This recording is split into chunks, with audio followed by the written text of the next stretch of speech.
오늘 우리에게 주신 말씀은 사무엘하 1장 17절로 21절 말씀입니다. 사무엘하 1장 17절로 27절까지 21절까지밖에 안 띄웠겠죠? 네, 우리 성경책을 찾을 분들은 찾아서 27절까지 함께 읽도록 하겠습니다. 다윗이 슬픈 노래로 사울과 그의 아들 요나단을 조상하고 명령하여 그것을 유다 족속에게 가르치라 하였으니 곧 할로레라. 야사의 책에 기록되었으되 이스라엘아 내 영광이 산 위에서 죽임을 당하였도다. 오호라 두 용사가 엎드러졌도다. 이를 가드에도 알리지 말며 아스글론 거리에도 전파하지 말지어다. 블레셋 사람들의 딸들이 즐거워할까? 할례받지 못한 자의 딸들이 개가를 부를까 염려로다. 길보아 산들아 너희 위에 이슬과 비가 내리지 아니하며 재물 낼 밭도 없을지니라. 거기에 두 용사의 방패가 버림받음이니라. 곧 사울의 방패가 기름 부음을 받지 아니한 같이 됨이로다. 죽은 자의 피에서 용사의 기름에서 요나단의 활이 뒤로 물러가지 아니하였으며 사울의 칼이 헛되이 돌아오지 아니하였도다. 사울과 요나단이 생전에 사랑스럽고 아름다운 자이러니 죽을 때에도 서로 떠나지 아니하였도다. 그들은 독수리보다 빠르고 사자보다 강하였도다. 이스라엘 딸들아 사울을 슬퍼하여 울지어다. 그가 붉은 옷으로 너희에게 화려하게 입혔고 금노리개를 너희 옷에 채웠도다. 오호라 두 용사가 전쟁 중에 엎드려졌도다. 요나단이 내 산 위에서 죽임을 당하였도다. 내 형 요나단이여 내가 그대를 내통함은 내는 내게 심히 아름다움이다. 내가 나를 사랑함이 이하여 여인의 사랑보다 더하였도다. 27절 같이 읽습니다. 오호라 두 용사가 엎드려졌으며 싸우는 무기가 망하였도다 하였더라. 아멘. 사무엘하 1장 17절로 27절 말씀을 가지고 다윗의 조가 활의 노래 이렇게 제목을 정했는데요. 제가 어제 쭉 묵상하고 아침에 또 보면서 제목을 애도의 길 이렇게 정했으면 좋겠다는 생각이 들어서 영상에는 애도의 길로 올려달라고 했습니다. 물론 다윗의 조가 활의 노래가 바로 애도의 길이기 때문에 같은 내용이긴 합니다. 장마가 계속되고 있습니다. 게릴라성 집중호우로 갑자기 억수 같은 비가 내려서 순식간에 사람들이 고립되고 심지어 소떼들이 떠내려가고 있는 그런 모습을 보면서 참 황망한 생각이 들었습니다. 충청도, 전라도, 특히 광주에 하루 만에 400mm 가량의 엄청난 폭우가 쏟아지면서 비상이 걸렸어요. 차가 지나가는데 갑자기 물이 이만큼 차버리니까 문을 못 열고 여기서 죽은 사람도 있습니다. 어떻게 그런 일이 있을까요? 비가 성인의 허리까지 차고 들어와서 냉장고가 엎어지고 집안이 온통 진흙으로 뒤덮였습니다. 불어난 비로 고립된 주민들은 짧은 장마와 이른 폭염으로 인해서 과일이 일속 피해를 예방해야 된다고 안타까워합니다. 제가 공릉교에 있을 때 중랑천이 범람해서 이렇게 반지 하나 좀 낮은 지대에 사는 집들에 물이 덮친 적이 있었어요. 이제 가봤더니 이렇게 무릎 정도까지밖에 안 찼는데도 뭐 집이 완전 흙탕물이 다 쓸고 온 것처럼 정말 그냥 볼 수가 없더라고요. 근데 이제 허리까지 차고 갑자기 물이 차서 지나가다 차문을 못 열어 죽은 사람들은 얼마나 당혹스러웠겠습니까? 2023년 이후로 여름철 집중호우와 물폭탄으로 인해서 큰 피해를 우리가 겪고 있습니다. 한반도의 물폭탄은 기후변화, 정체전선, 대기천, 그리고 복잡한 기압배치 등으로 인해서 발생한다 그럽니다. 특히 올해는 충청도, 전라도, 경상도 발생을 해서 많은 인명피해와 재산피해를 초래하고 있습니다.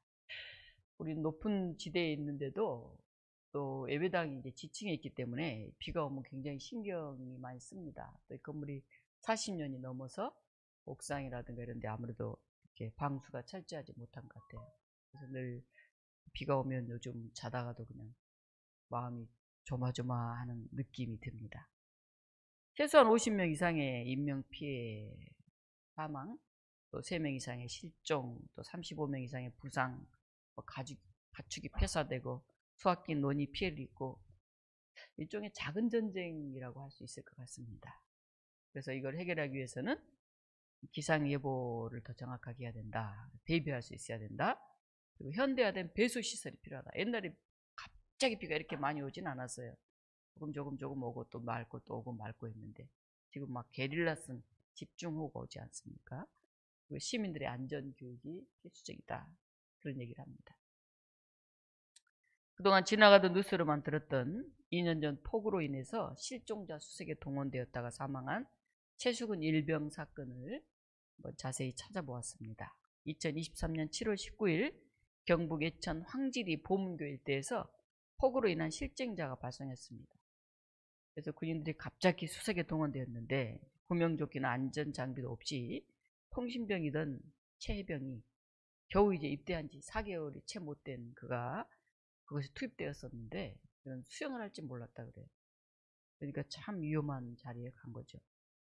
결국은 급류에 휩쓸려서 사망을 했습니다. 나중에는 이제 순직했는데 상병으로 추사가 돼가지고 최상병이라고 부르는데 사실 일병이 군대가 이제 4개월밖에 되지 않는 사람입니다. 그의 아버지는 소방관인데 41세 시험관 아이로 겨우 얻은 외아들이었다고 합니다. 그래서 부모는 반대했는데도 해병대에 자원 입대를 했는데 4개월 만에 세상을 떠났습니다. 최근에 박정훈 대령이라고 해서 수사단장이 TV에 자주 나오는데요. 원래 인재에 의한 사망사고는 경찰이 수사하게끔 그렇게 되어 있다고 합니다.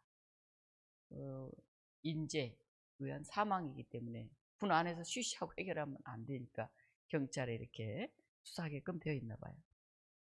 그래서 수사단장 박정훈 대령은 이 최해병 사망사고에 대한 수사 결과를 국방장관에게 보고를 해서 결재를 받았습니다. 그리고 경북경찰청으로 이송을 했어요. 그런데 결재 이후에 이종석 국방장관이 갑자기 경찰 이첩을 보류하라고 그렇게 지시를 했습니다. 그리고 국방부 법무관리관은 관련자의 혐의 사실을 삭제하라고 또 그렇게 지시가 내려왔어요. 수사단장 박정훈 대령이 굉장히 고심을 했죠. 그런데 그 수사 결과를 그대로 나름대로 말하면 법대로 경찰로 보냈어요. 그 후 박정훈 대령은 집단 항명 수괴 혐의로 보직에 해임되고 입건이 되었습니다. 그리고 수달 동안 엄청난 괴로움을 겪었죠. 국방장관 등 법무관리관 등이 수사에 외압을 행사했어요. 그리고 국방부는 해병대 수사단에 여러 차례 압력을 행사해서 직접적인 과실만 있는 책임자만 인계하라. 해병대가 조사한 사실 인계서를 보내달라. 전체 혐의 사실을 다 제외하라. 이런 요구가 계속 있었다고 합니다. 그런데 해병대 수사단장은 이런 지시는 직권남용이 될 수 있다. 그러니까 정상적인 법의 규칙에 따라서 양심적으로 하자. 하고 그대로 또 경찰로 보낸 거예요. 사실 우리가 어떻게 군대 일을 압니까? 저도 이게 무슨 소리인지 잘 몰랐어요. 3대 특검까지 이게 할 정도인가 그것도 잘 알지 못했어요. 그런데 이런 내용이 MBC에서 보도되면서 사건화되기 시작했습니다. 나중에 알고 보니까 7월 31일 대통령실 회의가 열렸고 그 최수근 해병 순직 사건과 해병대 수사단의 초동 결과 사단장 등 8명 과실치사 혐의로 경찰로 이첩할 예정임. 이것을 보고받은 대통령이 이런 일로 사단장을 처벌하면 누가 사단장 할 수 있겠냐고 막 경로를 했다고 합니다. 그래서 이 이후 당일 오후에 해병사령부가 잡아둔 언론 브리핑이 갑자기 취소가 되었고 경찰 이첩도 보류가 되었어요. 그리고 계속해서 매스컴에 경로설이 사실이니 아니니 뭐 이런 얘기만 오고 가고 우야무야 되려던 일이 이제 특검의 수사로 인해서 어느 정도 밝혀지고 있습니다. 대통령의 경로, 국방장관의 개입으로 경찰로 이첩되어 있던 수사를 취소시키고 국방부 검찰단에게 재수사한 것, 이게 불법이다. 그래서 이 박정훈 씨는 무죄가 되어서 대령으로 다시 복직이 되었습니다. 군 간부들은 보호되고 군인 사병 한 사람의 죽음은 그냥 묻혀버린다면 누가 젊은 자녀들을 군대에 보내겠습니까? 일부 군 장성이 이렇게 처리하려고 해도 한 나라의 지도자는 달라야 되죠. 군 장성을 보호하기보다는, 장관을 보호하기보다는 안타깝게 죽은 군인 한 사람을 먼저 보호하고 안전한 제도와 절차를 만들어서 이런 일이 재발되는 것을 최대한 막아야 되죠. 국민 한 사람의 죽음을 가볍게 여기지 말고 원칙에 따라 수사하고 결과를 정의롭게 처리하도록 그렇게 해야 기강이 서죠. 근데 이 나라는 대부분 그렇지 않습니다. 힘 있는 사람, 높은 자리에 있는 사람, 그들 중심으로 일들이 처리되기 때문에 힘없는 사람, 아주 평범한 사람들은 억울한 죽음에서 벗어나기가 어렵습니다. 이재명 대통령이 최상병 순직 2주년을 맞이하면서 오송 지하차도 참사, 제주 항공 여객기, 이태원 참사 유족 등 200명을 청와대 영빈관으로 초대해서 기억과 위로, 치유의 대화 시간을 가졌다고 합니다. 그리고 국가 차원의 위로를 전했습니다. 대통령은 국민의 생명과 안전을 지켜야 할 국가가 안전을 책임지지 못했다면서 사죄 인사를 했고 유족들은 눈물을 흘렸습니다. 대부분 지도자들은, 권력자들은 사과를 잘 하지 않아요. 그리고 우야무야하죠. 또 권력자들은 힘 있는 사람들 중심에 대부분 섭니다. 그들이 아무래도 돈도 있고 백도 있으니까요. 그리고 어려운 사람, 힘든 사람, 억울한 사람 입장에 대부분 서지 않아요. 그건 꼭 대통령만의 문제가 아닙니다. 이 사회의 전반적인 문제고 어찌 보면 우리들도 그들 중 한 사람일 수도 있어요. 유족들은 대통령의 사죄를 듣고 눈물을 흘렸어요. 그리고 대통령이 말했습니다. 참사가 반복되지 않도록 필요한 대책을 함께 마련해 나가겠다. 목숨을 비용으로 바꾸지 않는 사회를 위해 노력하겠다. 사실 순식간에 일어나는 재앙을 막는다는 것은 쉽지 않습니다. 뭐 가만히 있던 대통령이나 장관이 그걸 다 알아서 미리 막는다는 것도 어렵죠. 그런데 문제는 이런 일을 당하고 나면 공직자들이 그걸 어떻게 대처하는가 하는 그들의 자세의 문제예요. 자세. 재앙은 어쩔 수 없이 일어나요. 근데 그걸 책임지라고 하면 어떡하나? 이런 자세로 임해서는 안 됩니다. 발을 걷어붙이고 나서서 향후에는 이런 일이 되도록 일어나지 않도록 최선을 다해야 되는 그런 태도가 필요한 거예요. 그게 높은 자리에 있는 사람, 책임지는 사람들의 자세죠. 왜냐하면 저나 여러분도 여기서 예외가 아니기 때문에 그렇습니다. 크고 작은 죽음은 어떤 형태로든 시시때때로 우리 앞에 찾아옵니다. 최근에는 길을 가다가 건물 옥상에서 투신한 학생과 부딪혀 죽은 초등학생과 그 엄마도 있어요. 정말 어이없는 안타까운 그런 죽음이죠. 그런데 우리 곁에 크고 작은 죽음을 우리는 어떻게 대하고 있는지, 죽음을 대하는 우리의 자세에 대해서 우리가 한번 생각을 해봤으면 합니다. 오늘 본문에서 우리에게 주어진 말씀은 사무엘하 1장 17절에서 27절 말씀입니다. 사울은 요나단과 함께 블레셋과의 전쟁에 나갔다가 전사를 합니다. 그리고 다윗은 이 소식을 듣습니다. 다윗은 이 죽음을 어떻게 대했을까요? 사실 다윗은 사울왕에게 계속 쫓기는 신세였기 때문에 어떻게 보면 사울왕의 죽음은 야, 내가 이제 도망자로서 해방되는 순간이구나. 야, 어떻게 보면 이제 드디어 내가 왕이 될 수 있는 기회구나. 이렇게 생각할 수 있었을 것입니다. 그런데 오늘 본문 17절을 보면 다윗은 슬픈 노래로 사울과 그의 아들 요나단을 추모했습니다.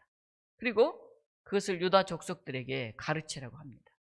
이 노래는 활의 노래라고 불리면서 아실의 책에 기록되었다. 성경이 그렇게 나와 있습니다. 오늘 본문 19절에서 27절이 활의 노래의 내용이에요. 먼저 다윗이 지은 슬픈 노래가 왜 활의 노래라고 불려졌을까? 우리는 생각할 수 있습니다. 22절에 보면 요나단의 활이라고 하는 문구가 나옵니다. 죽은 자의 피에서, 용사의 기름에서 요나단의 활이 뒤로 물러가지 아니하였으며 사울의 칼이 헛되이 돌아오지 아니하였다. 이렇게 쓰여져 있습니다.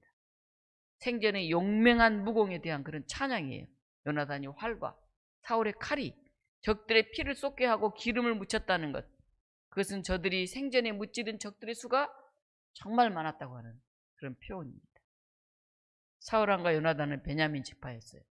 그리고 이 베냐민 지파는 활을 잘 쏘는 지파로 유명했습니다.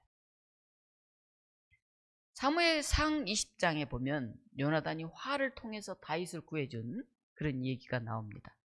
사울 왕이 다윗을 미워했기 때문에 다윗은 사울의 손에 언제 죽임을 당할지 알 수 없는 그런 형편이었습니다. 그래서 친구 요나단은 다윗의 생명을 보호하기 위해서 내가 아버지 마음을 떠보겠다. 그 결과를 너에게 알려주겠다. 이렇게 말을 합니다. 그래서 요나단이 말합니다. 다윗에게 내가 활을 쏘고 나서 아이를 보내어 가서 화살을 찾으라 이렇게 말하겠다. 그러면 그때 내가 화살이 너의 이쪽에 있으니 가져오라. 그러면 너는 돌아와라. 별탈 없이 무사하다는 얘기다. 그런데 만일 내가 아이에게 이르기를 보라 화살이 저 내 앞쪽에 있다. 이렇게 말하면 하나님이 너를 보내신 줄 알고 빨리 내 갈 길을 가라. 그렇게 말합니다. 다윗은 요나단을 통해서 사울의 마음을 알고 자신을 죽이려고 하는 것을 깨닫고 도망자의 길에 서게 됩니다. 또한 사무엘상 31장 3절에는 사울이 패전함에 활 쏘는 자가 따라잡으니 사울이 그 활 쏘는 자에게 중상을 입은지라 이렇게 나와 있습니다. 이런 내용을 볼 때 당시 활은 전쟁이 많은 시기에 뗄래야 뗄 수 없는 그런 무기였던 것 같습니다. 아무튼 다윗은 사울 왕과 요나단을 위해서 조가를 지어 부르고 이것은 활의 노래라고 아살의 책에 기록되었다고 합니다. 아살의 책은 의인의 책이라고도 불려집니다. 이 과거 여호수아 10장 13절 한번 띄워줘 볼래요? 여호수아서에서도 이 아살의 책이 기록되어 있습니다. 주로 백성과 지도자들의 영웅적인 업적을 기리는 그런 내용을 담고 있습니다. 여호수아 10장은 여호수아가 기브온을 구한 이야기입니다. 여호수아가 아이성을 빼앗고 다 진멸하니까 기브온 주민들이 너무 놀라서 여호수아하고 화친을 하자고 합니다. 당신과 우리가 친하게 지내겠다. 당신 하나님이 대단한 분이다. 그러자 아모리 족속의 5 왕들이 연합해서 이 기브온과 싸우러 와요. 기브온이 도움을 요청하니까 여호수아가 길갈에서 밤새도록 올라가서 그들 앞에 이릅니다. 5 왕이 깜짝 놀라서 도망을 하는데 하나님이 큰 우박덩이를 내려가지고 그들을 다 죽여요. 칼에 맞아 죽은 사람보다 우박에 맞아 죽은 사람이 더 많았다. 이렇게 얘기하고 있습니다. 12절부터 보면 여호수아가 여호와께 아뢰어 이스라엘 목전에서 이르되 태양아 너는 기브온 위에 머물라 달아 너도 야알론 골짜기에서 그리할지어다 하며 태양이 멈추고 달이 멈추기를 백성이 그 대적에게 온수를 갚기까지 하였느니라. 야살의 책에 태양이 중천에 머물러서 거의 종일토록 속히 내려가지 아니하였다고 기록되지 아니하였느냐 하면서 여기서 야살의 책이 나옵니다. 여호와께서 사람의 목소리를 들으신 이 같은 날은 전에도 없었고 후에도 없었나니 이는 여호와께서 이스라엘을 위하여 싸우셨느니라. 야살의 책, 야살의 책. 여기 오늘 사무엘하에서도 나오죠. 그런데 아쉽게도 이러한 내용이 담긴 야살의 책은 현재는 존재하지 않습니다. 오늘 우리는 사울과 요나단의 죽음을 애도한 다윗의 모습을 보면서 많은 교훈을 얻습니다. 제가 애도의 길 이렇게 제목을 붙이고 싶다고 했는데요. 첫 번째, 애도는 자기 방식이 아닌 그 사람과 공동체를 생각하면서 하나님의 뜻을 찾아야 됩니다. 한날에 아버지와 아들이 전쟁에서 죽었습니다. 한날에 이스라엘 왕과 왕자가 목숨을 잃었습니다. 한날에 자기를 죽이려던 자와 자신을 살리려던 자가 사라졌습니다. 다윗은 어떤 마음이었을까요? 많은 사람들은 이럴 때 자기 유익을 먼저 생각할지 모릅니다. 그런데 다윗은 사울왕의 죽음으로 생긴 권력의 공백을 잡으려고 애쓰기보다는 혼란기에 상처받은 백성들의 마음을 살피고 위로하고 백성들 하나로 모으기 위해서 애를 썼습니다. 사무엘하 1장에 보면 전쟁터에서 도망쳐 나온 아말렉 청년이 나옵니다. 이 청년은 사울과 요나단이 죽었다는 것을 다윗에게 전합니다. 그런데 사울왕이 중상을 입어 움직이기 힘들자 자신을 죽여달라고 해서 자신이 왕을 죽였다고 거짓말을 하면서 사울왕의 왕관과 팔찌를 다윗에게 가져다 줍니다. 이 청년은 아마도 사울이 다윗을 죽이려 했던 것을 알기 때문에 이렇게 말하면 다윗이 기뻐하고 칭찬하고 상이라도 줄 알았던 것 같습니다. 사실 사울왕은 옆에 있는 사람에게 자기를 죽여달라고 내가 저 블레셋 사람 손에 죽을 수 없다고 했는데 옆에 있는 병사가 차마 왕을 죽이질 못하죠. 그러자 칼을 그냥 갖다 놓고 그 위에 거꾸로 엎드려서 자결을 한 거죠. 그러니까 이 청년이 아말렉 청년이 사울을 죽인 게 아니에요. 그런데 상 받으려고 거짓말을 합니다. 그런데 오히려 다윗은 여호와의 기름 부음 받은 자를 죽였다고 하면서 이 청년을 죽이라고 합니다. 죽음을 온전히 애도하기보다는 자기의 이익을 위해서 이용하려고 하는 이 아말렉 청년과 같은 사람들이 이 세상에는 참 많이 있습니다. 그런 마음이 우리들 안에도 있지 않는지 우리가 살펴봐야 됩니다. 나한테 잘못한 사람, 내가 별로 싫어하는 사람이 실패하거나 망하면 은근히 고소해하는 마음이 우리에게 있을지도 모릅니다. 12절에 보면 사울과 그의 아들 요나단과 여호와의 백성과 이스라엘 족속이 칼에 맞아 죽음으로 말미암아 저녁 때까지 슬퍼하며 울며 금식하니라. 다윗은 사울과 그의 아들의 죽음을, 요나단이야 너무나 자기가 사랑하던 친구였으니까 그렇지만 자기를 죽이려고 그렇게 쫓아다니는 사울의 죽음까지도 생각하면서 저녁까지 슬퍼하고 울면서 금식했다. 그렇게 기록하고 있습니다. 다윗은 자기 옷을 잡아 찢고 울면서 금식하며 진심으로 애도했습니다. 그리고 이런 명령을 내립니다. 자신이 속한 유다 족속에게 이 조가를 가르치라고 합니다. 물론 이 조가는 유다 지파만 가르치라는 것은 아닙니다. 유다 지파가 더욱 앞장서서 이 활의 노래인 조가를 부르므로 혹시 모를 지파 간의 갈등을 차단하고자 했던 것으로 보입니다. 사울과 요나단은 12지파 중 작은 지파인 베냐민 지파 사람들입니다. 다윗은 유다 지파 사람입니다. 이 유다 지파 사람들은 사울 왕이 자기의 사위이면서 충신인 다윗을 여러 차례 쫓아다니면서 집요하게 죽이려 했던 것을 다 알고 있었습니다. 그래서 유다 지파 사람들은 이제 사울이 죽었으니 기뻐하면서 다윗을 왕으로 세우려고 그렇게 추진할 수도 있는 그런 상황이었습니다. 다윗은 세상의 방법대로 단숨에 이스라엘 왕권을 차지하려고 하지 않았습니다. 하나님의 때와 방법, 하나님의 계획을 신뢰하면서 다윗은 기다렸습니다. 그래서 그는 먼저 이스라엘 왕 사울과 왕자 요나단의 죽음 앞에서 자신이 가장 먼저 해야 될 게 무엇인지를 생각했습니다. 사람의 죽음 앞에서 자기의 이익을 먼저 생각하고 자기 주변 사람들의 몸보신을 우선시한다면 그것은 지도자의 올바른 자세가 아닙니다. 다윗은 먼저 진심으로 애도를 표시했습니다. 그리고 이스라엘 공동체를 먼저 생각했습니다. 그리고 하나님의 때를 기다렸습니다. 만약 사울왕이 전사한 이때에 다윗은 하나님의 때와 방법을 기다리기보다는 세상의 방법대로 단숨에 이스라엘 왕권을 차지하려고 했다면 어떤 일이 일어났을까요? 여전히 사울왕을 지지하고 있던 그런 베냐민 지파와 또 전쟁에 나가 왕이 죽었는데 저렇게 바로 반란을 일으켜서 왕이 되려고 하느냐, 이런 데에 마음을 둔 사람들, 서로 갈등들이 다양하게 생기면서 지파 간의 전쟁이 일어났을지도 모릅니다. 그리고 다시 피비린내가 진동하게 되었을 것입니다. 그런데 다윗은 진심으로 애도했고 온 이스라엘 백성들 공동체를 먼저 생각했습니다. 두 번째, 애도는 친한 사람, 가까운 사람에게만 하는 것이 아닙니다. 때로는 나와 다른 생각을 가진 사람, 온수와 같은 사람도 애도하면서 원한을 풀어가야 할 때가 있습니다. 다윗은 자신의 친한 벗인 요나단의 죽음만이 아닌 자기 온수와 같았던 사울왕의 죽음까지 애도하면서 백성들에게도 함께 애도하도록 합니다. 다윗의 조가인 활의 노래를 보면 다윗은 사울과 요나단을 동시에 추모합니다. 이스라엘아, 내 영광이 산 위에서 죽임을 당하였도다. 오호라, 두 용사가 엎드려졌도다. 사울과 요나단을 용사라고 합니다. 다윗은 친구 요나단만을 추모하는 게 아닙니다. 자신을 그렇게 죽이려고 쫓아다니던 사울을 위해서도 애도하고 있습니다. 정말 쉬운 일이 아니지 않습니까, 여러분?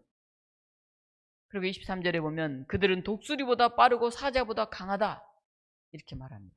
새 중에 새인 독수리보다도 빠르고 짐승의 왕 중 왕인 사자보다도 강하다고 하면서 사울과 요나단의 용맹스러움을 기억하고 추모하고 있습니다. 우리는 친한 사람, 나와 관계 있는 사람만 애도하려고 합니다. 그러나 국가적 위기나 개인적인 슬픔을 우리가 함께 애도할 수 있어야 합니다. 연평도 해전이라든지 이태원 참사라든지 오송 참사라든지 최상병 순직이라든지 우리 곁에 크고 작은 아픔과 애도의 순간이 있습니다. 애도는 사람의 죽음을 슬퍼하는 일입니다. 애도는 주로 사랑하는 사람의 죽음과 관련된 것으로 생각하지만 그러나 실로 모든 의미 있는 상실에 대한 그런 정상적인 반응을 일컫습니다. 의미 있는 사람이 죽거나 자기 신체 일부인 팔이 상실되거나 또 조국을 잃거나 또 자기가 생각했던 또 이상에 대한 신념을 잃을 때 아주 구체적인 것에도 추상적인 것까지도 우리 삶에 슬픔과 애도가 발생할 수 있습니다. 그래서 모든 의미의 상실에 대해서 우리는 애도를 해야 됩니다. 때로 고통스럽고 상실한 것에 대해서 몰두하면서 외부 세계의 흥미를 그냥 잃어버릴 때도 있지만은 이건 애도에서 극히 정상적인 것입니다. 시간이 지나면 상실에 적응하고 관계에서 즐거움을 다시 느끼고 또 그런 능력을 회복하게 됩니다. 근데 뭐가 문제냐 하면 애도를 잃은 사회, 애도하지 않는 사람들이 문제입니다. 어느 순간 우리 사회는 애도하지 않는 것 같습니다. 왜 남의 문제에 그렇게 집중하느냐고 합니다. 그리고 사회의 약자인 외국인이나 노동자나 소수자 문제에 대해서는 벌떼같이 달려듭니다. 그것도 다 남의 문제잖아요. 누군가를 비난하고 차별하고 혐오하는 데는 나는 그들과 다르다 그렇게 생각하면서 오히려 위안을 얻습니다. 다윗은 사울 왕과 왕자 요나단의 죽음을 혼자 조용히 애도하며 보내지 않습니다. 친구 요나단만이 아닌 자신의 대적자에 있던 사울 왕까지도 조가를 지어서 부르면서 이 활의 노래를 온 이스라엘 백성들이 기억하면서 부르도록 그렇게 합니다. 애도는 그를 위로하고 우리의 마음을 정리하게 합니다. 사실 어떤 큰 슬픔이 있었을 때 그냥 잊는다고 잊어지는 게 아니잖아요. 사랑한 사람을 떠나보내고 슬퍼할 때가 있어요. 울지 마. 이제 하나님 나라 갔으니까 눈물 그치고 용기 있게 살아. 이렇게 말하는 사람들이 있어요. 맞는 말이죠. 그렇게 살아야죠. 그런데 사람들의 마음은 그렇게 생각대로 금방 되는 게 아니에요. 시간이 필요해요. 머리로는 알겠는데 슬픈 감정은 바로 사라지는 게 아니기 때문에 그렇습니다. 마음껏 슬퍼할 수 있도록 그저 가만히 손을 꼭 잡아주면서 기다려줄 필요가 있습니다.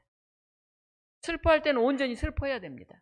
그리고 나서 아프지만 잊지 않고 기억해야 됩니다. 우리가 일제의 침략도 6.25 전쟁도 8.15 해방도 잊지 않고 기억해야 되잖아요. 반성할 것은 반성하고 기념할 것은 기념해야 되잖아요. 그리고 또 그 터전 위에 새로운 역사를 만들어 가야 되잖아요. 마지막으로 세 번째, 애도는 모두가 다 같이 할 수 있는 것이 아니에요. 때로는 아픈 상처는 조용히 이해할 수 있는 사람들과만 나눠야 할 때가 있습니다. 다윗은 오늘 가드와 아스글론에는 알리지 말라 이렇게 말합니다. 그리고 이스라엘 딸들에게는 사울의 죽음을 애도하라고 합니다. 사울 왕은 사실 용감한 용사였습니다. 블레셋과의 전쟁에 아들 요나단과 함께 앞장서 나가서 싸웠습니다. 그리고 그는 먼저 아들 요나단이 블레셋 손에 죽는 것을 지켜보았습니다. 그리고 사울 왕 자신도 활 쏘는 자에게 맞아 중상을 입었습니다. 이제 도망갈 수도 없고 곧 죽을 상황에 사울 왕은 그의 무기를 든 사람에게 자신을 찌르라고 그래요. 내가 할례 받지 않는 저 이방인들에게 모욕을 당하여 죽고 싶지 않다. 그렇게 말합니다. 누가 왕을 그렇게 찌르겠습니까? 사울 왕은 자기 칼을 뽑아 그의 엎드림으로 자결을 합니다. 다윗이 말하죠. 가드와 아스글론 거리에서는 이야기하지 말라. 가드와 아스글론은 블레셋의 대표적인 두 도시예요. 다윗은 사울의 죽음을 블레셋 사람들이 즐거워할까 봐 그것을 걱정합니다. 블레셋의 딸들이 즐거워할까? 성경에 이렇게 나와 있는데요. 여인들이 전쟁에서 승리하고 돌아온 용사들을 기뻐하면서 막 춤을 추면서 축하하는 그런 의식이 고대 근동에 흔하게 있었습니다. 할례 받지 못한 자들인 이들이 하나님의 선민을 우습게 여기고 하나님마저 가볍게 여기게 될 것을 다윗은 걱정해서 그것을 알리지 말라고 그들에게는 그렇게 얘기한 것입니다. 진심으로 슬퍼할 사람에게는 아프고 비통한 소식을 전해야 되지만은 그것을 가십거리로 여기고 비난하고 하는 사람에게는 굳이 나쁜 소식을 전할 필요가 없죠. 반면에 이스라엘 딸들에게는 슬피 울라고 24절에 그렇게 말합니다. 그가 생전에 붉은 옷으로 그 딸들을 화려하게 입혔고 금 놀이개를 옷에 채웠기 때문이라고 합니다. 즉 사울이 통치하는 기간 동안 평안하게 살았고 그것을 기억하면서 그의 죽음을 슬퍼하라는 것이죠. 이 세상에 100% 좋거나 100% 나쁜 사람은 없어요.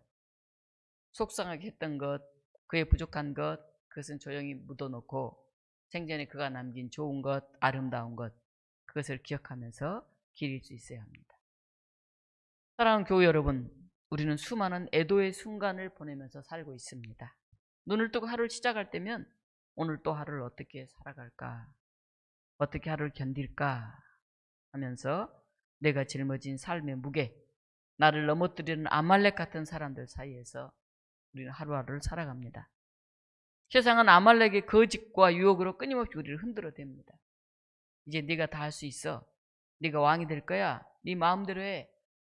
여기에 다윗은 과감하게 아니요라고 말합니다. 하나님이 부르시고 택하실 때 이래야 돼. 나는 하나님이 보내시는 사람이야. 다윗은 이 고백이 있었습니다.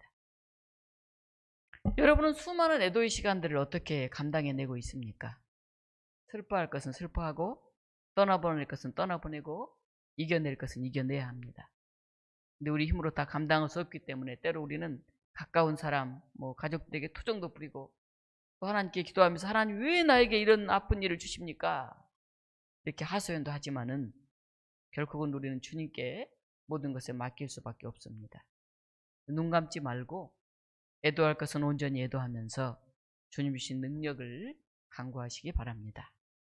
여호와 니시의 하나님의 손길을 의지하면서 오늘 또 승리하는 그런 하루를 살아내시기 바랍니다. 우리 같이 기도하겠는데요. 지금 이번 주간도 폭우로 인해서 생각지 못하게 숨져간 많은 이들이 있습니다. 어찌 보면 누구의 잘못도 아니지만 어찌 보면 우리의 잘못이죠. 함부로 나무를 베어내고 너무 욕심을 부리고 자연을 훼손했던 우리들의 잘못이죠. 또 어찌 보면 이 나라 대통령을 비롯한 지도자들의 잘못이죠. 미리 예방하고 미리 신경을 쓰지 못했으니까. 아니면 어느 누구의 잘못도 아니더라도 우리가 최소한의 도덕적인 책임감을 가지고 미안하다고 더 잘하겠다고 이 정도로 얘기할 수 있어야죠. 그리고 우리가 그들을 예도하며 아파할 수 있어야 합니다. 오늘 우리에게 예도의 마음이 있기를 바랍니다. 그리고 슬픔 가운데 있는 우리 유족들을 생각하면서 우리가 기도할 수 있었으면 좋겠습니다. 함께 기도하시겠습니다. 사랑의 하나님, 여전히 죽임의 문화가 가득한 세상 속에 살고 있습니다. 생각지 못한 수재와 폭우로 인해서 많은 사람들이 죽고 있습니다. 터전을 잃고 있습니다. 짐승들이 떠내려가고 울부짖고 있습니다. 하나님, 우리가 좀 더 안전한 곳에 있다고, 우리가 좀 더 그들보다 낫다고 나와 관심 없게 생각하지 않게 하시고 아파하게 하시고 애도하게 하시고 더불어 이 땅의 평화를 위해서 우리가 늘 노력하게 하여 주시옵소서.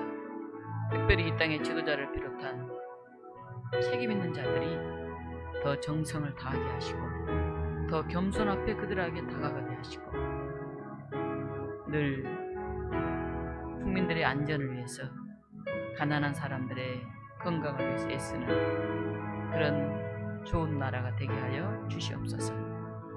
하나님, 남을 탓하기에 앞서서 우리는 애도하지 못하는 사람들이 아닌지, 오로지 자기 가족과 자신만을 생각하는 이기적인 사람들이 아닌지 돌아보게 하여 주시옵소서. 우리가 손을 펼치게 하시고 마음을 열게 하시고 눈을 들어 멀리 보며 더 아름다운 하나님의 창조 세계를 회복해가는 저희 모두가 되게 하여 주시옵소서.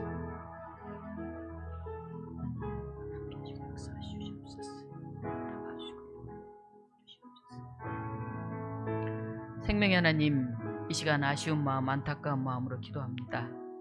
또다시 폭우와 수재로 죽어간 많은 이들이 있습니다. 하나님, 우리의 욕심과 탐욕이 자연을 파괴하고 이런 아픔들을 가져오고 있습니다. 더 우선 더 먼저 쓰여져야 할 자원들이 다른 곳에 쓰여짐으로 인해서 수로를 잘 만들어내지 못하고 또 이런 상황 앞에서 우리가 겸손히 아파하고 미안해하는 마음조차 갖지 못하고 있는 사이는 아닌지 돌아봅니다. 하나님, 책임을 전가하고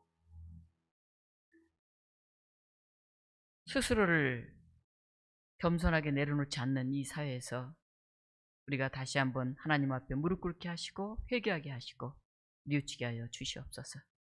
그래야 진정으로 위로가 있는, 사랑이 있는, 격려가 있는, 평화가 있는 세상으로 세워가게 하여 주시옵소서. 예수 그리스도 이름으로 기도하옵나이다. 아멘.